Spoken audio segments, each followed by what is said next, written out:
Hi everyone, Ceryn here and welcome back to my channel. Thank you so much for all the love on my last video. It was my first video back in quite some time, so I really appreciate everyone watching and kind of liking and commenting. If you haven't seen it yet, I will link it up on the screen right here. It's a fashion haul featuring this dress and lots of others. But today is my first beauty review back in quite some time and I'm really excited. So today I'm going to be reviewing this. This is the Shiseido Synchro Skin Self-Refreshing Foundation. And I've got quite a long history with this range. It isn't new at all. So this is actually going to be a replacement of another foundation that's being discontinued. The one that's being discontinued is this one. This is the Shiseido Synchro Skin Lasting Liquid Foundation, and this is a really popular foundation. I haven't actually reviewed this one on my channel, but I did review the glow version, which people really seem to enjoy watching, so I will link that down below if you're interested as well. But long story short, I absolutely love this range, love the original foundation, so I thought I kind of needed to come on here and review this one, let you know if I like it, and also let you know maybe the differences between that one and this one. So this video is going to kind of be split into three. So first up, I'm going to give you all the facts about this foundation, so the longevity, the coverage, everything you need to know. Then I'm going to move into application. You can see me apply it, talk through the texture on my skin, how it feels, what it smells like. Then I'm going to give you a little bit of a wear test, show you what it looks like after 4 hours and then 8 hours, and then right at the end I'm going to give you my opinion, what I think, and a star rating out of 5. So first up, the full name of this foundation is the Shiseido Synchro Skin Self-Refreshing Foundation Oil-Free SPF 30. So the texture, you can probably tell already, it's a liquid. Next up, the coverage is a medium, but Shiseido do say that it's buildable. The finish on the skin, Shiseido says, is very natural and it's a satin finish. So what satin means is it's not matte, not radiant, it sits kind of somewhere in the middle to look like your skin. The wear time, so how long it's meant to last, Shiseido says 24 hours. Shade-wise, there's quite a good lineup. There's 30 shades available on the Shiseido website. That, of course, might vary what country you're in and what retailer you're shopping on. For free froms, the only thing I could see on the website is that it's oil-free. Fragrance-wise, it doesn't say on the website that it's fragrance-free or fragrance, so if you want to know my opinion on what I think it smells like, just watch the next section where I apply it. So key ingredients of where this foundation kind of sets itself apart. The main ingredient is a technology called Active Force Technology, which kind of is what the Synchro Skin self-refreshing element is all about. So what it means is it adapts with your skin as you're wearing it and resists humidity, sweat,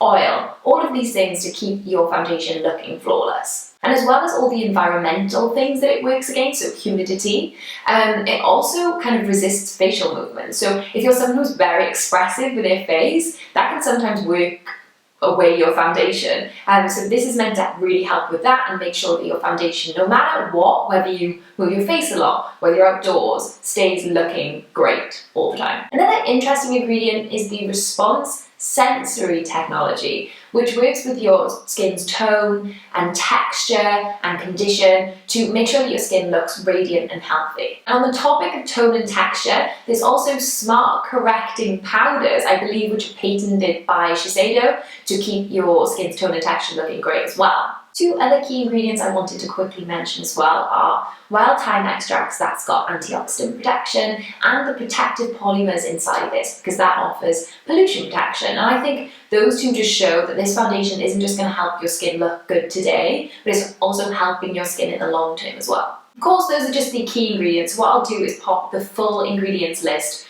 taken from the Shiseido website in the description box below. So this foundation's claims are quite impressive too. So it's waterproof, humidity-proof, sweat-proof, non-comedogenic, and dermatologist tested. Skin type-wise, Shiseido says this is suitable for all skin types. Packaging-wise, it's in a glass bottle which is 30 ml, and it's got this cool twist cap which kind of locks it into the open pump and closed pump position, which is really good for travel because that means your lid isn't going to come off and your foundation isn't going to go everywhere in your makeup bag. So those are the key facts. I hope I haven't missed anything. Now I'm going to move on to actually applying it to my skin. Okay, next up I'm going to put the foundation on. So my skin is completely bare at the moment. I've cleansed my skin this morning, got a little bit of nooks Revitamill lip balm on. Now what I'm going to do is put on just 2 skincare products that I tend to wear every day underneath a foundation. My skin is quite dry, I'm eczema prone, and I get a little bit of oiliness in my T-zone, just to kind of give you an idea about me and my skin. At the moment, I haven't really got any blemishes. I used to have some on my cheeks a couple of weeks ago, so you can see I've got some redness here, but the areas I get quite dry are up on my forehead here and then along my jawline. So those are the areas that later on I'm going to be really looking to see if the foundation has stayed in those places. First up, I'm going to put on my La Roche-Posay Toleriane Ultra 8 water spray. This just will help me stay hydrated. And then I'm going to put on my Eucerin Ato Control Moisturiser. This is one that's specifically made for eczema prone skin. So I'm just putting a little bit of that on. And like I said, this is just something I do every single day. And I would always say, wear your skincare underneath foundation. So now my skin is prepped and ready for foundation. So the first thing I'm going to do is shake the bottle like it says on the Shiseido website. Then I'm going to just twist this cap from the locked to the open, which I think is a really cool thing that Shiseido's done, because I don't know about you, all my foundations, the lids come off and you tend to get makeup all over your makeup bag. So I think this is a really cool thing they've had done. To apply, I'm going to use the Real Techniques buffing brush. So whatever brush or sponge you use is completely depending on what coverage level you want. Of course, the foundation coverage comes into it. But if you use a sponge, you're probably going to get a little bit more of a lighter coverage. And if you use a foundation brush, you're probably going to get more of a fuller coverage. For me, the buffing brush is the perfect in between, and I love the way it kind of smoothly applies foundation. So that's what I'm going for. I'm going to just take probably about 2 pumps. There you go, on to the top of my brush. Sometimes I will pop this onto the back of my hand. It really depends how careful I'm being. I have got a white makeup room office, so sometimes it does get a little bit messy. I also sometimes apply with my fingers. Again, it really depends how careful I'm being, if I'm going to wash my hands straight after or if I'm in a rush. So that's why the buffing brush for me is the perfect in between. So what I tend to do is just dot it around my face from the brush. Shiseido do say to apply it from the inwards outwards. So that's what I'm going to do, but I do kind of just like to dot it around my face first. And then what I do is just pat it in, to be honest. The smell, to be honest, is very inoffensive. I would say it's kind of not scented, but there is, of course, some smell to it. It just smells like foundation, which is completely unhelpful. It doesn't feel as fresh as I thought it would feel, like cooling at all, but it definitely feels really nice, and it's not wet. The texture isn't wet even though it's a liquid, which is what I'm realising quite quickly. I love how it's very much settling down onto my skin very quickly. It's just looking very natural. And I think the colour match is quite good. I don't know if it's going to show on camera as well as it is in real life. The coverage, I think, is very good. For the fact I've used 2 pumps, it is kind of going the distance across my entire face. I tend to avoid my eyelids a little bit because they are quite dry and flaky at the moment. So I will just pop on my usual eye makeup there. But the texture feels lovely, isn't wet, settles down quite a satin very quickly, I would say, so I think you do have to work with it quickly just to get that even finish. Okay, so texture-wise, Shiseido say it's weightless. I would agree with that. I can't feel it on my skin, it feels really comfortable.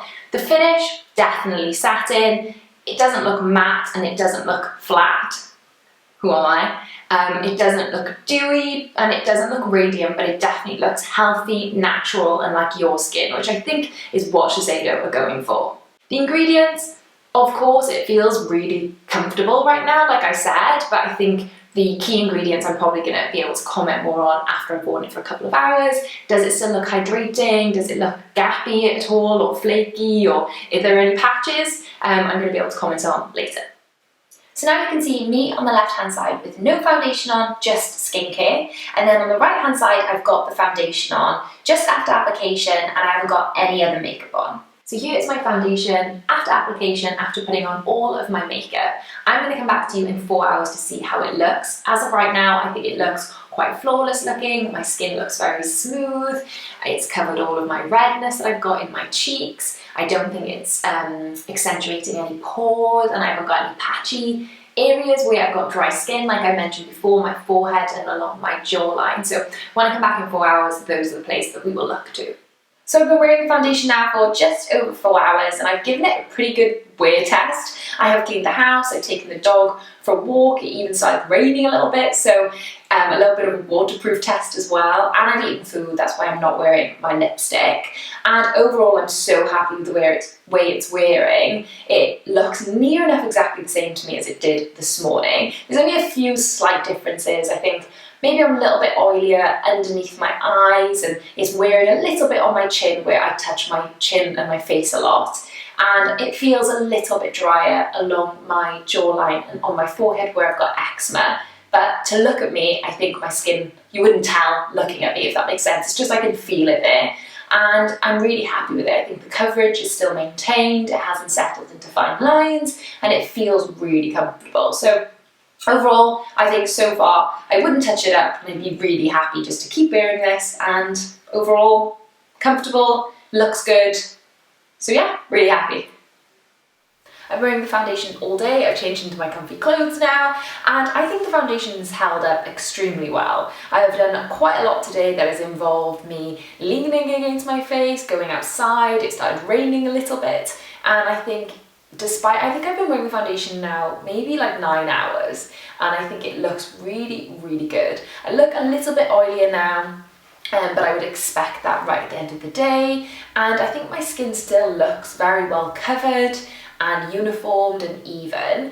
There are a few areas of my face that I think the foundation has started to go a little bit dry, so along here, I don't know if you guys will be able to tell, my eczema has made it go a little bit flaky, but I have extremely dry eczema skin, so for me this is something that's really, really good, because usually it's way worse than that. And on my forehead it's a little bit patchy, but not at all like other foundations are, and I think my skin overall looks really healthy and radiant and covered, and I'd be really happy just to keep wearing this. My skin is a little bit dry around my lips just generally, and I think it's held up very well in that area, despite eating, drinking, hot, cold drinks, everything you can imagine. So I am overall really happy with how this is worn throughout the day, and I'm not mad at it. Like, I would keep this on now for longer. So I think it's held up very, very well. Okay, so we've spoken about the facts of the foundation, you've seen me apply it, you've seen how it looks after 4 hours, how it looks after 8 hours. Now I'm going to kind of give you a general overview of my personal opinion of the foundation and how I think it stands up to the claims that it makes. So firstly, my general opinion is that I really like this foundation. I think it looks flawless on the skin, it's really easy to apply, and it wears beautifully throughout the day, and I think that's all down to that technology really working with your skin. I love how flawless it looks and natural, and the fact that it isn't too matte, so it doesn't kind of give the game away that you're wearing a foundation. And I also like that it's not too radiant or dewy, so that if you are a little bit oilier, you can wear it too. I really think it's a foundation for everyone. Now, of course, I have to compare it to the original, the one that's been discontinued, the one that made me fall in love with it in the first place, and I do think they are quite different foundations. The original was a lot more matte velvety than this one, I would say. However, I've got quite dry skin, so I quite like that. I think I prefer this foundation over the original, which is mind-boggling because I love that foundation. However, I would just say that they're a little bit different. It's got all the main threads of the original one, so that technology, the fact that it works with your skin. I think the texture is quite similar as well. It's just that overall finish is just a tiny bit more matte in the original one, whereas this one, I wouldn't say it's radiant in that sense, but it's a lot more satin. So does have a little bit more of that glowy tendency to it. When comparing the coverage to the original one, I would say it's near enough the same, to be honest, maybe a little bit less coverage than the original one, but that is because of that finish difference slightly. But I would still say that both are medium and very wearable and buildable coverages. So now what I'm going to do is just run through the facts that I went through in the beginning and kind of just give a little bit of my opinion on them now that I've tried the foundation and worn it all day. Then what I'm going to do is give my overall star rating for what I think about this foundation and who I think should buy it. So texture, of course it's a liquid foundation, I'm not going to argue with that one, and they say the texture is weightless, and I 100% agree that it is. I can barely feel it on my skin, and I couldn't when I was applying it, and even after wearing it all day. The only thing I can feel on my face in terms of makeup at the moment is my lip colour anyway, because I tend to wear a lot of cream products, so definitely is weightless. Next up, finish. They say it's a natural satin. I would agree, it definitely is. It kind of sits in between a radiant finish and a matte finish, and that's where a satin is. I think it looks really natural, doesn't look cakey, and is definitely what it says on the tin. Wear time. 24 hours is what Shiseido say, but like I said before, who wears a foundation for 24 hours? So what I'm going to do is split that in half and just say 12 hours. And I would say it's more like an 8-hour wear. After the 8 hours is where I started a little bit to kind of see that I might need to just conceal a little bit of redness in certain areas. So I would say that it's near enough an 8-hour wear foundation. You might just want to touch up a little bit. And in terms of those ingredients, I definitely think the active technology is amazing. You can feel that it works, and it's different to any foundation that I've ever tried before, because I always get patchy areas. With this one, I did, but it was right at the end of the day, which is completely unheard of for me. Usually towards the middle of the day, I'm kind of thinking, right, my cheeks are a little bit more red, and areas that I've got eczema are kind of a little bit patchy where it's starting to eat my foundation. With this one, it wasn't the case right until the end of the day, which I think is really good. I also found that my foundation didn't look dull at the end of the day, which can be the case sometimes if you're wearing a foundation all day and you've been really busy running around here, there and everywhere. On the day that I wore it, it was very sunny outside and I went for walks, I sat in the garden, I did chores around the house. And I still found that my skin looked really good at the end of the day when I looked in the mirror. Just a couple of areas that I might want to touch up. So I definitely think that's probably down to that Response sensory technology in there. The other key ingredients like the pollution protection and the antioxidants in there, I can't really comment on without a big science experiment, but overall very, very pleased with this foundation, which brings me to say, out of 5, I would give this foundation, drumroll, 4.5 out of 5. The reason it doesn't get full marks is just because of those little patches I did see at the end of the day, especially when you kind of put that against them saying it's a 24-hour wear. But I overall think this is a very, very, very good foundation. So the people I would recommend buy this foundation, even though I think all skin types will really like it, is perhaps people with more mature skin, because it doesn't accentuate fine lines or kind of settle into fine lines at all, and maybe someone who is a little bit more oily or specifically a little bit more dry, so someone who's got a little bit of an imbalanced complexion, because that synchronizing technology will really work to help your foundation wear really, really nicely. And that's it. I really hope you enjoyed this review and found it helpful. I tried to think about all the questions you might have about this foundation or foundations in general, but if I have missed anything out and you've got a question, just leave it down below and I will make sure to get back to you, and I'll then make sure that I include it in future reviews. If you are new here, please do subscribe. I'm going to upload at least one beauty review video a week, so if there's anything you want to see me review, pop it down below and I will try to do it. But I also film fashion hauls, and I'm going to do lifestyle and hopefully vlogs at some point as well. So I'm not going to babble on any longer. I will leave you to go about your day, but thank you so much for watching, and I will see you in my next video.